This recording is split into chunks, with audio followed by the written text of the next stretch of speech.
দ্বিতীয় হুগলি সেতু সংস্কারের কারণে আজ শনিবার ও আগামীকাল রবিবার কয়েক ঘন্টার জন্য সমস্ত রকম যান চলাচল বন্ধ থাকবে। কলকাতা পুলিশের এক ট্রাফিক নির্দেশিকায় একথা জানানো হয়েছে। কলকাতা ট্রাফিকের পুলিশের পক্ষ থেকে একটি নির্দেশিকা জারি করা হয়েছে। তাতে বলা হয়েছে যে দ্বিতীয় হুগলি সেতু অর্থাৎ বিদ্যাসাগর সেতুতে শনিবার 11 অক্টোবর সকাল 5টা থেকে 9:30 পর্যন্ত প্রায় 4.5 ঘন্টা এবং রবিবার 12 অক্টোবর দুপুর 3টে থেকে রাত 8টা পর্যন্ত 5 ঘন্টা সমস্ত রকম যান চলাচল বন্ধ থাকবে।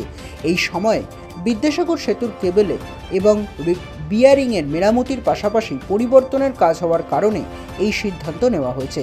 এর ফলে কলকাতা এবং হাওড়ার মধ্যে সেতুর যান চলাচল নিয়ন্ত্রণ করা হবে। কলকাতা ট্রাফিক পুলিশের নির্দেশিকা অনুযায়ী এই সময় যে গাড়িগুলো হাওড়া থেকে কলকাতা যাবে বা কলকাতা থেকে হাওড়ার দিকে আসবে তারা হাওড়া ব্রিজ, নিবেদিতা সেতু এবং বালি ব্রিজ হয়ে যাতায়াত করতে পারে। এই সময় কোনো পণ্যবাহী গাড়ি চলাচলের অনুমতি নেই।